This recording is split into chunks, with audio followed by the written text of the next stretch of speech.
Money is one of the most powerful tools we use to improve our quality of life. It affects everything: our home, our health, our future, our freedom, and yet nobody teaches us how to use it. Not in elementary, not in high school, not even in college. We spend years learning how to solve mathematical equations, memorize multiplication table, write essays, but we're never taught how to manage a budget, avoid debt, or plan for the future. Isn't that crazy? Back in elementary school, I was good at math. Well, I would like to think I was good back then. I could multiply, divide, and solve fractions, but no one ever taught me how to manage money. I didn't even know what it meant to save, to invest, or to delay gratification. I wish someone had taught me simple things like how to handle an allowance, why I shouldn't spend everything I have, or how saving even just 10 pesos a day could turn into something bigger. If I had learned that back then, I'd probably have better habits, better opportunities, and perhaps fewer regrets. Now imagine every Filipino child have a head start. That's why this video matters. In this video, I'll break down why financial education must be part of the school curriculum in the Philippines, how our cultural beliefs are holding us back, and what can we do to change the future, one classroom at a time. Let's look at the numbers. Only 12% of Filipinos save for retirement, according to Bangko Sentral ng Pilipinas Financial Inclusion Survey. Only 56% have a savings account, and this includes e-money accounts. Majority of Filipinos still rely on utang or informal loans to cover unexpected expenses. And for us OFWs who send billions of money annually, let's face it, some of us retire with no long-term savings or investments. The government has initiated financial literacy programs for OFWs, but sadly, it didn't make a solid impact. And the reason?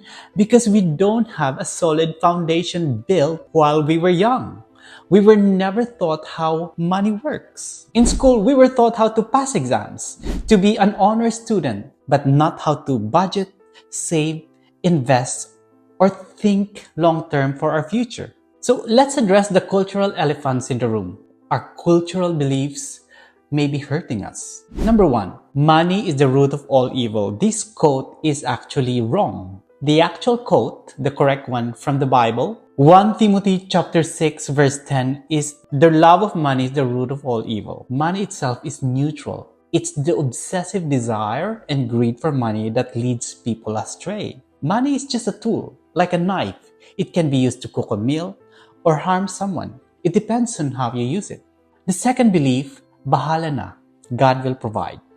Faith is beautiful, but faith without action is dead. Yes, God provides seeds, but you still must plant them. Financial literacy is planting the seeds wisely. The third one, YOLO, you only live once. Yes, life is short, but it's not that short. Living for today at the expense of tomorrow is not freedom.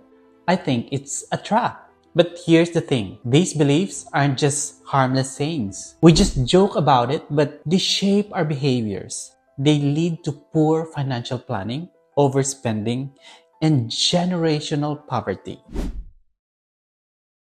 School shapes habits early. That's where kids learn how to think critically, solve problems, and prepare for adulthood. Yet we skip one of the most important life skills, how to manage money.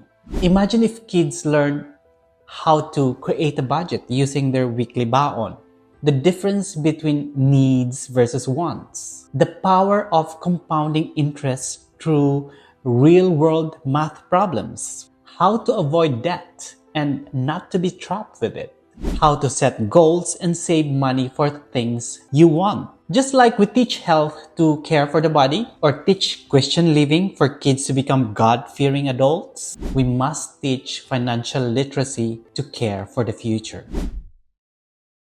I believe financial education doesn't have to be a separate subject right away. It can be embedded into what we already teach. Like in math, we can teach budgeting, interest rates, inflation.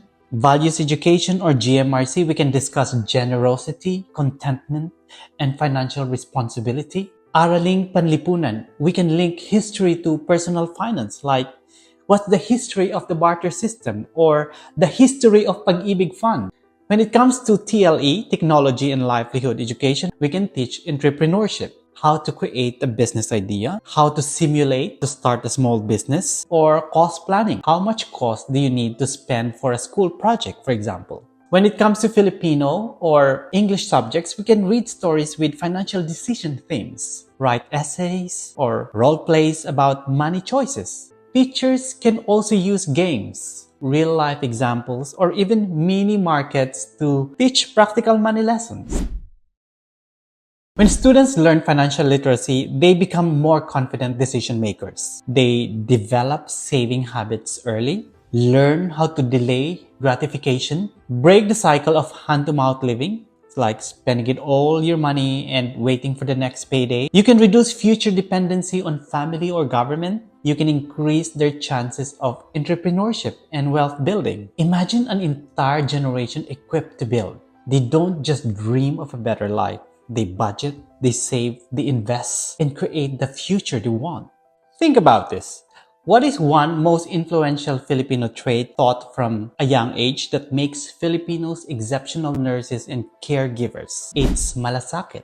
Malasakit is a unique Filipino value that means deep empathy, compassion, and willingness to help. It's more than just caring. It's caring with self-sacrifice. How did we learn malasakit? We learned it at a young age. We have strong family values. We teach children to care for elders, siblings, and even extended family. Many Filipino families raise children with strong faith and values of service, kindness, and patience. The same Filipino values that makes us excellent caregivers. Aside from Malasakit, Paggalang and Bayanihan are also deep-rooted in our values. We show respect for elders by teaching kids on how to use po and opo and mano po. We have strong Bayanihan spirit, helping others without expecting anything in return. But the same traits like Malasakit, Paggalang, and Bayanihan can be powerful entry points for teaching financial education even without formal curriculum support.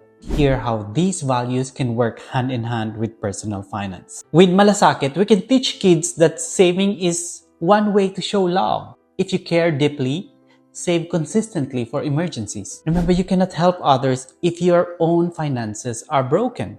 With Paggalang or respect, this also means financial discipline, respect for your money by using it wisely.